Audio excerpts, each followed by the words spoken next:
ये वट सावित्री पूजा कर रही हैं आप, क्यों करती हैं? पति के लिए, पति की लंबी आयु के लिए धरती पे ये चला आ रहा है और हम लोग ये करते हैं। ये पहली बार कर रही हैं क्या? हाँ, हम पहली बार कर रहे हैं। कैसा अनुभव कर रही हैं? बहुत अच्छा अनुभव कर रहे हैं। पति की लंबी आयु के लिए जो भी कर रहे हैं सब बताते हैं। लंबी आयु के लिए और अपनी सुहाग की रक्षा करने के लिए ये पर्व कर रहे हैं। वट सावित्री का पूजा। हाथ में क्या रखी हैं? ये वर का पत्ता है, वर पूजा का पौधा का, और इससे पूजा करके तो चढ़ाया जाता है, एक बालों में लगाया जाता है। इससे क्या होता है? इससे पति की लंबी आयु बढ़ती है। क्या क्या सामग्री आज चढ़ता है? 5 तरह के फल चढ़ता है और पहनाया जाता है कपड़ा पति का। 5 फल से पूजा होता है। आज के दिन फलहार रहता है।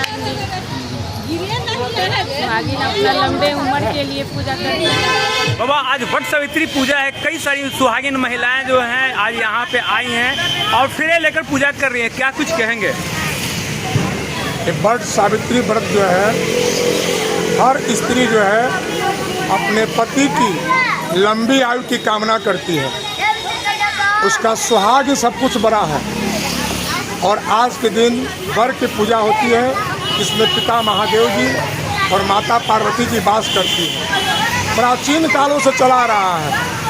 तो हर स्त्री जो है अपने सुहाग के लिए यह वर की पूजा करती है और अपने पति की लंबी आयु की कामना करती है और उसके पति की लंबी आयु की प्राप्ति होती है, फल मिलता है, सुख और समृद्धि। पति की लंबी आयु के लिए हर सुहागिन स्त्री जो है यह पूजा करती है।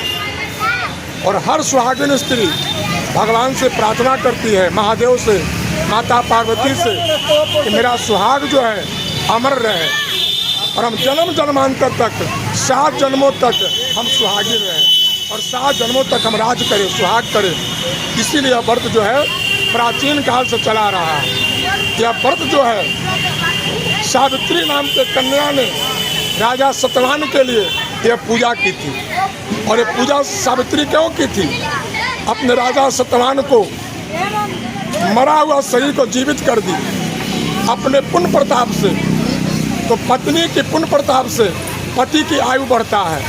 इसीलिए हर सुहागिन जो है यह व्रत रखती है, जिसका नाम है वट सावित्री, और पूजा करने से वह सुख और शांति को प्राप्त करती है। बाबा, आपने कहा कि 7 जन्मों तक की बात करती है महिला। यहाँ तो एक जन्म शुद्ध से चल नहीं पाता है, पति हो या फिर पत्नी, खासकर तो पति ही प्रताड़ित होती है पत्नियों से। आप 7 जन्मों की बात कर रहे हैं। बात यह है, देखिए, इसका माता पिता अगर धार्मिक होगा, संस्कारी होगा, उसके बाल बच्चा भी संस्कारी होगा। माता पिता से ही गुण जो है अच्छा और बुरा मिलता है। जिसके माता पिता अच्छा कर्म किए उसके बाल बच्चा को संस्कार अच्छा मिलेगा। मतलब पत्नियों को संस्कार उसके परिवार के, उसके मैके से मिलता है। पत्नी के नाम से ही पति का नाम अमर होता है। संस्कारहीन पत्नियों को क्या कहेंगे, जो संस्कारहीन पत्नियां हैं? संस्कारहीन जो है अपने माता पिता से संस्कार सीखे। माता पिता कैसे परवरिश करेगा, जैसे बाल बच्चा को जैसे परवरिश देगा, जो ज्ञान देगा, वही बुद्धि जो बाल बच्चा सीखेगा। तो पहला गुरु कौन है? माँ और पिता। जो अपने माँ और पिताजी अपने बाल बच्चों को अच्छा संस्कार देगा तो कभी गलत रास्ता पर नहीं जाएगा। आज बहुत सी महिलाएं ऐसी भी होगी जो अपने पति को सम्मान तो करती नहीं होगी, लेकिन आज अपने पति के सुहाग की ये कामना करते हुए कहती है कि मैं अपनी पति की लंबी आयु के लिए, उसके सुहाग के, अपने सुहाग की रक्षा के लिए आज वट सावित्री पूजा कर रही हूँ। ये दिखावा भी कह सकते हैं इसको।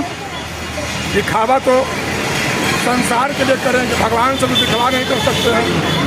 भगवान जो सब देख रहे हैं कि कौन सावित्री है, कौन सीता है और कौन दुर्गा है, कौन लक्ष्मी है। भगवान को सब पता है। आदमी भले झूठ बोल दे, लेकिन भगवान तो झूठ नहीं चलेगा।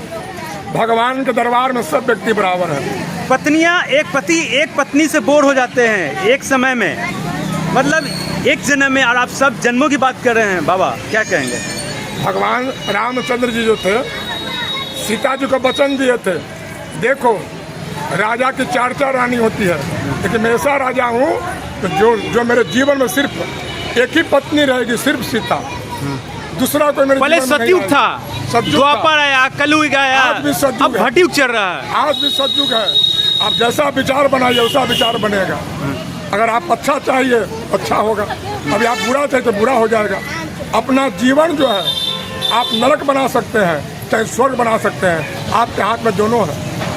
आपको जो अच्छा लगे कीजिए। अगर संस्कारहीन पत्नी चाहे तो स्वर्ग ऐसा घर को नरक बना देगी, और नरक ऐसा घर को चाहे तो वो स्वर्ग भी बना सकती पत्नी है। में दोनों गुण है, चाहे स्वर्ग बना दे चाहे नरक बना दे। और पत्नी के लिए महाभारत हो गया और पत्नी के लिए रामायण हो गया, सब उसी के हाथ में, स्वर्ग और नरक। तो संस्कारी स्त्री जो होगी अपने पति को साथ देगी, और जो संस्कारहीन होगी तो 4 विवाह करेगी। लेकिन पतिव्रता स्त्री सिर्फ जीवन में एक ही पति है, दूसरा कोई नहीं। और जो संस्कारी पुरुष है उसके जीवन में एक ही पत्नी है, सिर्फ दूसरा कोई नहीं।